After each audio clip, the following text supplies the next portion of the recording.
Selamat pagi, yang terhormat Ibu Dr. Noviani SSI MSI selaku pembimbing 1, yang terhormat Bapak Profesor Dr. Sutopo Hadi MSc selaku pembimbing 2, dan yang terhormat Bapak Dr. Andes Hardoko Insan Kudus MS selaku pembahas.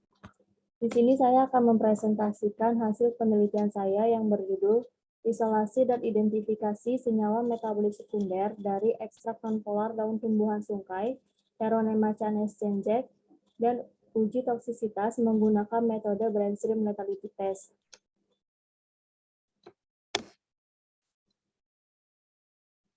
Latar belakang, kanker merupakan suatu penyakit dengan angka kematian yang tinggi di dunia. Menurut Kemenkes RI 2016, pada tahun 2012 diperkirakan terdapat 14 juta kasus baru kanker dan 8,2 juta kematian akibat kanker di dunia. Menurut Dipiro et al. 2009, beberapa usaha pengobatan kanker telah dilakukan dengan cara pembedahan, radiasi, terapi biologi, pemberian obat anti kanker, atau kemoterapi. Indonesia merupakan salah satu negara yang kaya akan tumbuhan yang berkhasiat sebagai obat. Masyarakat Indonesia sering memanfaatkan tumbuhan tersebut dalam pengobatan tradisional. Sebagian masyarakat di Sumatera Selatan dan Lampung memanfaatkan daun sungkai sebagai obat malaria dan obat demam. Hasil penelitian yang dilakukan oleh Yani dan Martono 2014, ekstrak daun sungkai dapat menurunkan panas 11% dan menambah kesehatan sebesar 32%. Penelitian farmakologi ekstrak metanol daun sungkai telah dilakukan terkait potensinya sebagai anti kanker. Menurut Ahmad dan Ibrahim 2015, hasil pengujian menunjukkan bioaktivitas kuat dari daun sungkai terhadap larva udang Artemia salina dengan nilai LC50 sebesar 387,257 mikrogram per mililiter. Menurut Hidayati 2020, isolasi senyawa metabolik sekunder dari daun sungkai diperoleh senyawa INV dari ekstrak semipolar daun sungkai. Hasil uji toksisitas ekstrak etil asetat dan senyawa INV menggunakan metode BSLT memiliki nilai LC50 sebesar 278,631 dan 471,682 mikrogram per mililiter. Berdasarkan uraian di atas, kandungan senyawa-senyawa yang terdapat dalam tumbuhan sungkai menjadikan tumbuhan sungkai dapat sangat potensial untuk diteliti lebih lanjut. Oleh karena itu, pada penelitian ini akan dilakukan isolasi dan identifikasi senyawa metabolik sekunder dari ekstrak nonpolar daun tumbuhan sungkai serta uji toksisitas menggunakan metode BSLT. Tujuan dari penelitian yang pertama mengisolasi dan mengidentifikasi senyawa metabolik sekunder dari ekstrak nonpolar daun tumbuhan sungkai.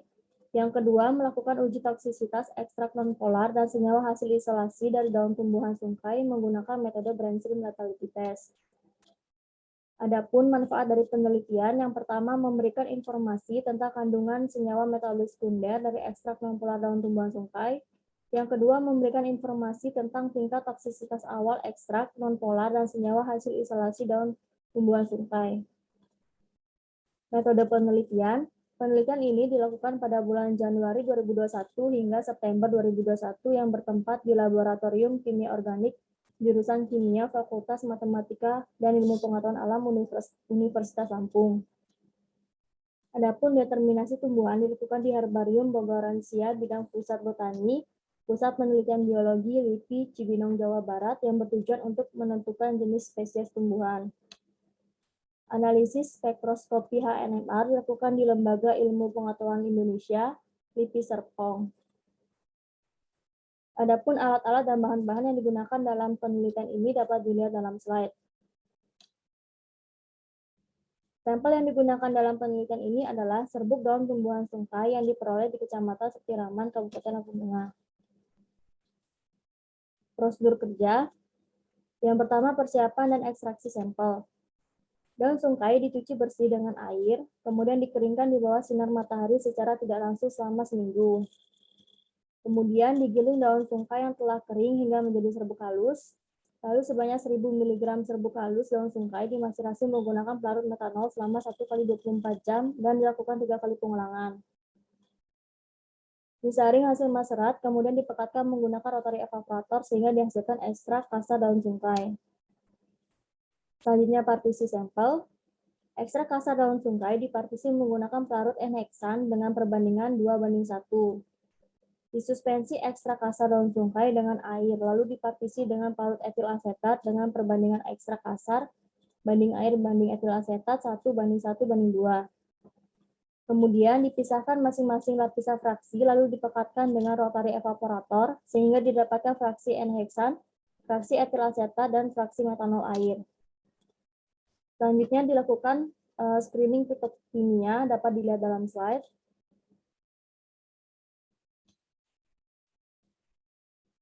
Kromatografi cair vakum, sebanyak 15 gram ekstrak pekat N-heksan dilarutkan dengan pelarut aseton. Selanjutnya diimpregnasi dalam silika jar kasar. Lalu silika gel halus dimasukkan ke dalam kolom KCV sebanyak 150 gram, kemudian dipadatkan menggunakan gelas penekan, lalu ditambahkan pelarut N-heksan sebanyak 200 ml, kemudian divakum.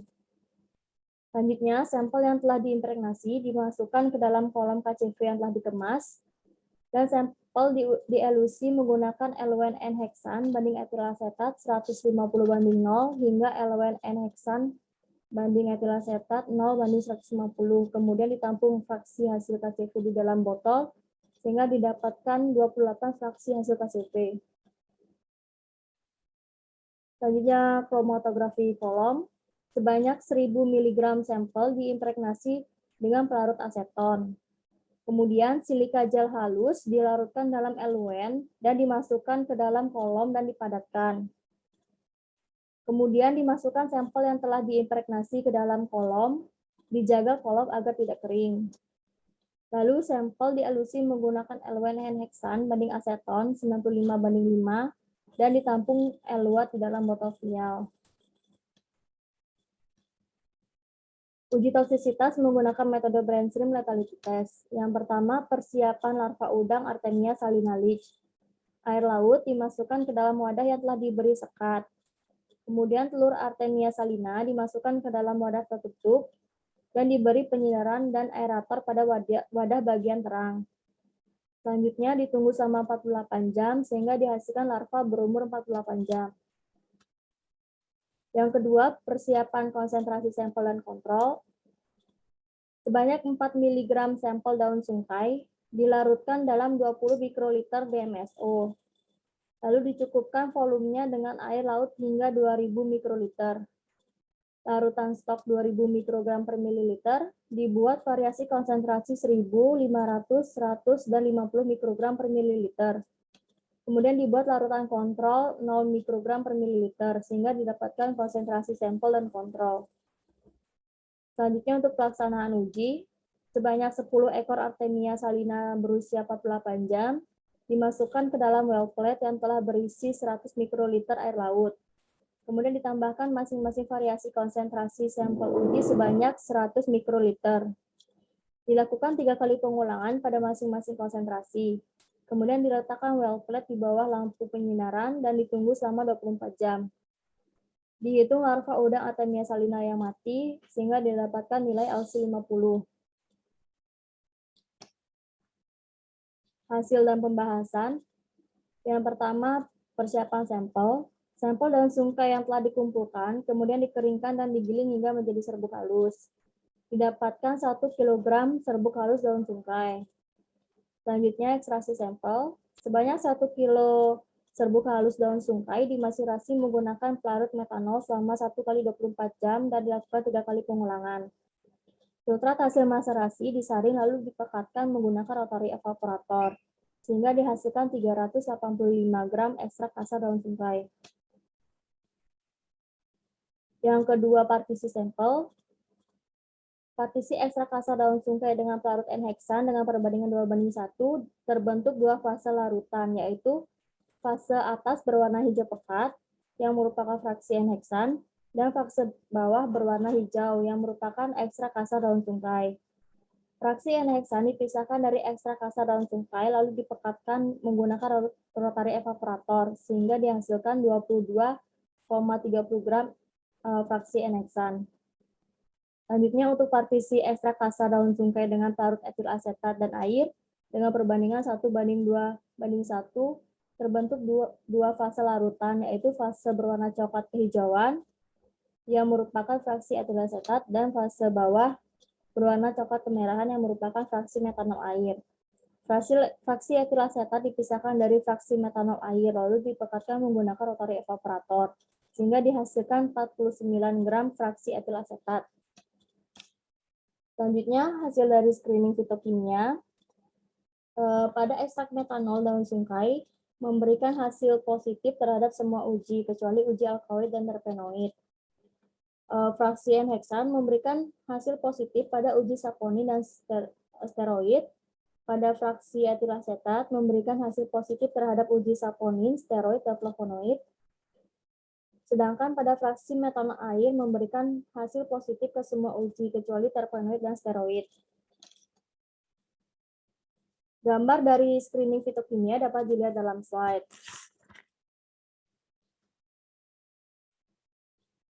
Selanjutnya,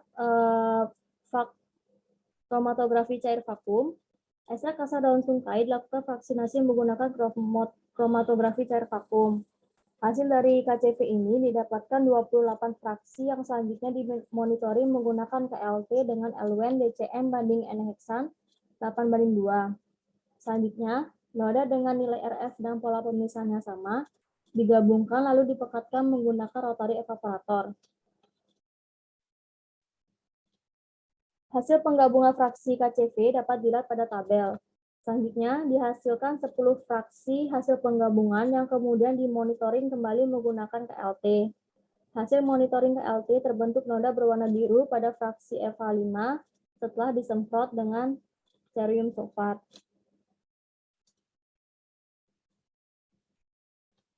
Pada penggabungan fraksi hasil KCV, terbentuk endapan berwarna putih pada fraksi FH5 setelah dipekatkan menggunakan rotary evaporator, serta terbentuk noda berwarna biru setelah disemprot menggunakan cerium sulfat. Selanjutnya, endapan putih ini dipisahkan dari filtratnya, lalu dicuci menggunakan pelarut aseton hingga terbentuk endapan putih bersih. Kemudian, endapan tersebut dimonitoring menggunakan KLT dengan eluen DCM banding etil asetat 8:2 dan dihasilkan noda tunggal berwarna merah pada plat KLT di bawah lampu UV 365 nanometer dan noda berwarna biru setelah disemprot cerium sulfat. Berdasarkan hasil kromatogram fraksi FH5, maka fraksi ini dipilih untuk dilakukan pemisahan lebih lanjut menggunakan teknik kromatografi kolom. Sebanyak 1000 mg fraksi FH5 dilakukan pemisahan dengan kromatografi kolom menggunakan LWN N-heksan banding aseton 95:5. Fraksi hasil kolom ditampung dalam botol vial kemudian di KLT.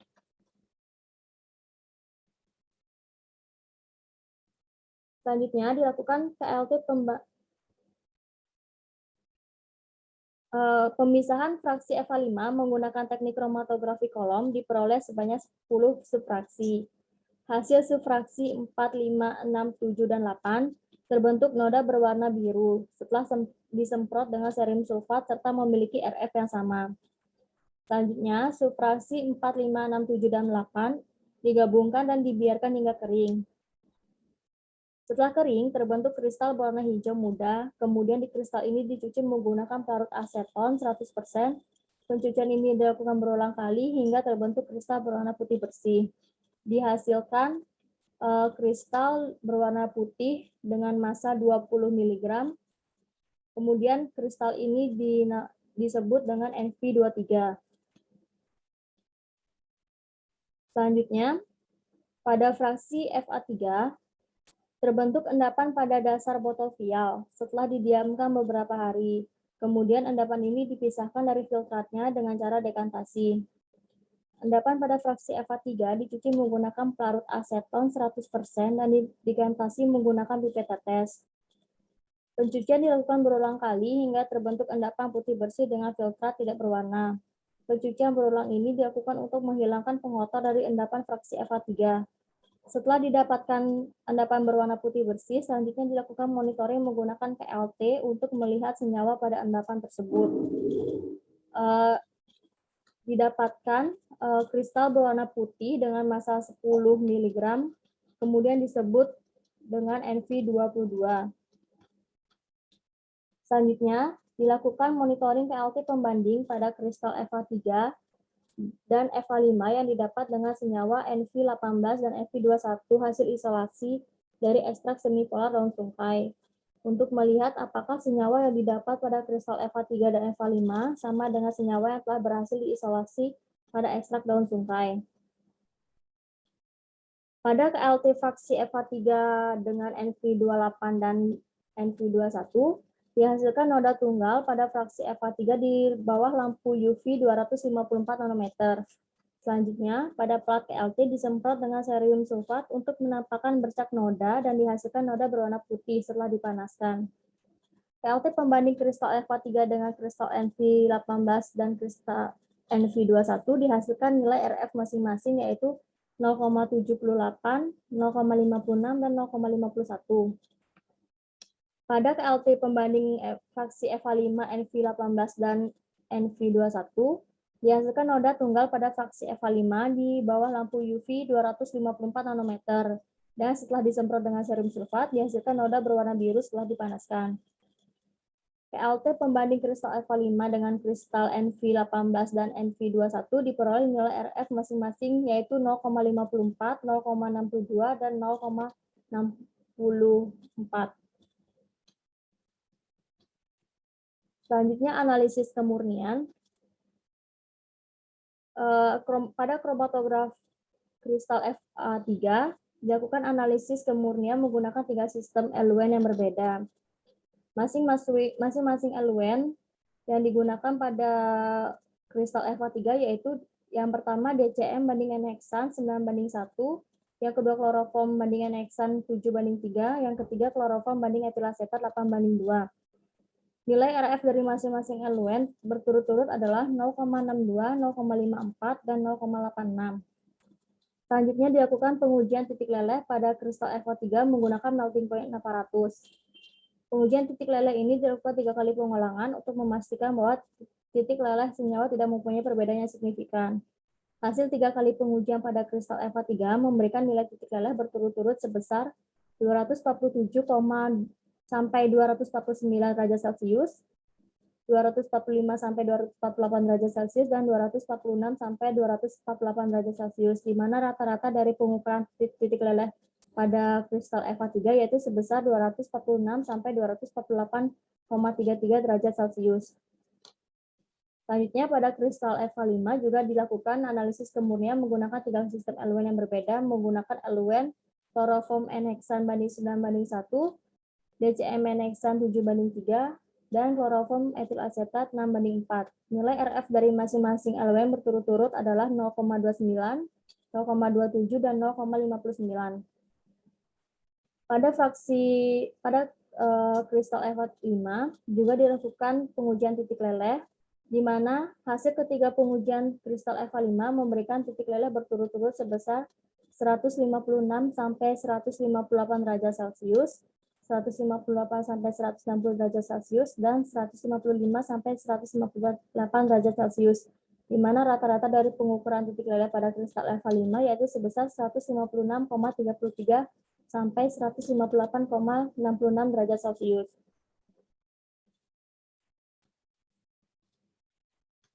Selanjutnya, dilakukan analisis HNMR dari senyawa NV22.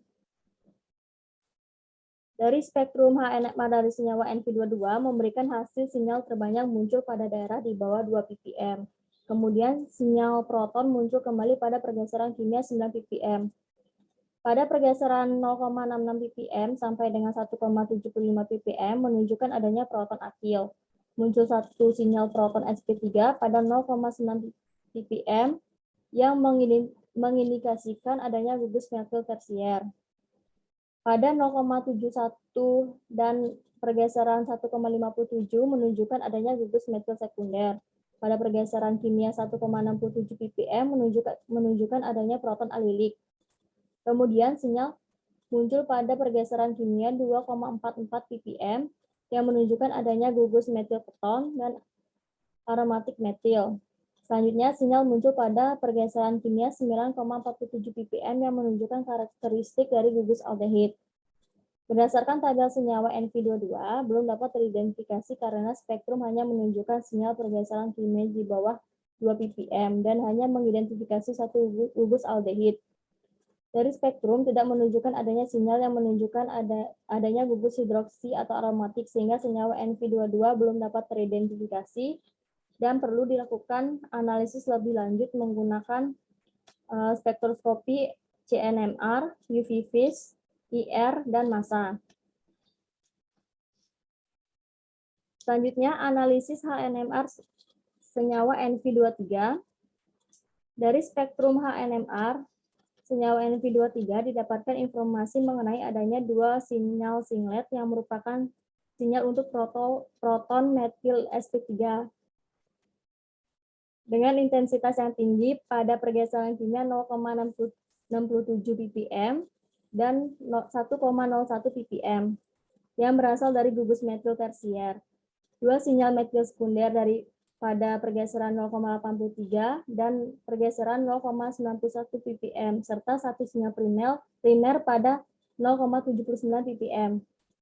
Kehadiran tiga sinyal metil olefenik beresonansi pada 5,34 ppm, 5,00 ppm, dan 5,14 ppm yang mengindikasikan adanya dua ikatan rangkap di mana salah satu ikatan rangkapnya terikat pada C kuartener sp3.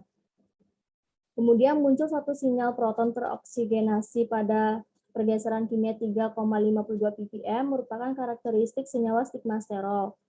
Sinyal lainnya pada daerah pergeseran kimia di bawah 2 ppm merupakan sinyal-sinyal untuk proton sikloheksana.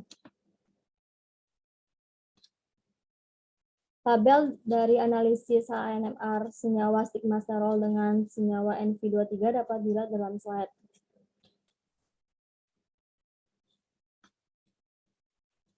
Selanjutnya, struktur dari senyawa stigmasterol dapat dilihat dalam slide. Senyawa NV23 memiliki jumlah proton dan pergeseran kimia yang sama dengan senyawa stigmasterol hasil isolasi Chaime dan Regasa 2004. Berdasarkan tabel perbandingan antara senyawa stigmasterol dengan senyawa NV23 memberikan pergeseran kimia protonnya serupa. Selain itu, senyawa NV23 juga memiliki titik leleh yang hampir sama di mana titik leleh senyawa stigmasterol yaitu 156,33 sampai 158,66 derajat Celcius pada senyawa NV23, sedangkan titik leleh senyawa stigmasterol yaitu sebesar 154 sampai 155 derajat Celcius. Berdasarkan data-data yang diperoleh dari data spektrum HNMR diduga bahwa senyawa NV23 merupakan senyawa stigmasterol dari golongan steroid dengan rumus molekul C29H48O. Selanjutnya,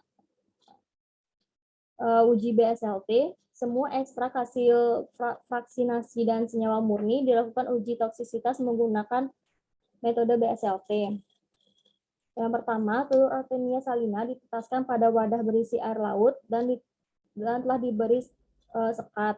Selanjutnya, semua sampel diencerkan dan dibuat variasi konsentrasi 1.500, 100, dan 50 mikrogram per mililiter. Kemudian dimasukkan dalam well plate yang telah berisi 10 ekor Artemia salina setelah 24 jam. Selanjutnya dihitung larva yang mati dan dihitung nilai LC50-nya. Nilai LC50 masing-masing sampel dapat dilihat dalam tabel. Pada ekstrak kasar, fraksi N-heksam, fraksi etil asetat, fraksi FH5, fraksi FH6, senyawa NV22 dan senyawa NV23 bersifat toksik dengan nilai LC50 di bawah 1000 ppm. Sedangkan pada fraksi metanol air, fraksi FH7, fraksi FH8, fraksi FH9, dan FH10 bersifat tidak toksik dengan nilai LC50 di atas 1000 ppm. Perbedaan ketoksikan masing-masing fraksi dari daun sungkai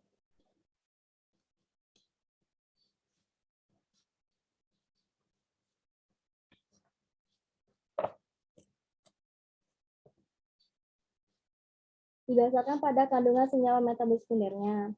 Pada ekstrak kasar daun sungkai memiliki kandungan metabolit sekunder yang lebih banyak daripada fraksi-fraksi lainnya. Hal ini mengakibatkan ekstrak kasar daun sungkai memiliki sifat yang lebih toksik dibandingkan dengan fraksi-fraksi lainnya. Sedangkan pada fraksi F5 memiliki nilai F52.000 ppm dan bersifat toksik dibandingkan dengan fraksi-fraksi lainnya disebabkan pada fraksi F5 dihasilkan kristal Np23 yang mengandung senyawa stigmasterol dari golongan steroid yang dapat berperan sebagai anti kanker. Kesimpulan, berdasarkan hasil penelitian yang telah dilakukan, maka dapat disimpulkan yang pertama diperoleh senyawa Nv22 dan senyawa Nv23 dengan massa masing-masing 10 mg dan 20 mg, serta memiliki bentuk padatan berwarna putih dan kedua senyawa, dan memiliki titik leles sebesar 246,33 sampai 248,66 derajat Celcius pada senyawa Nv22, sedangkan pada senyawa Nv23 memiliki titik leles sebesar 156,33 sampai 158,66 derajat Celcius. Yang kedua, hasil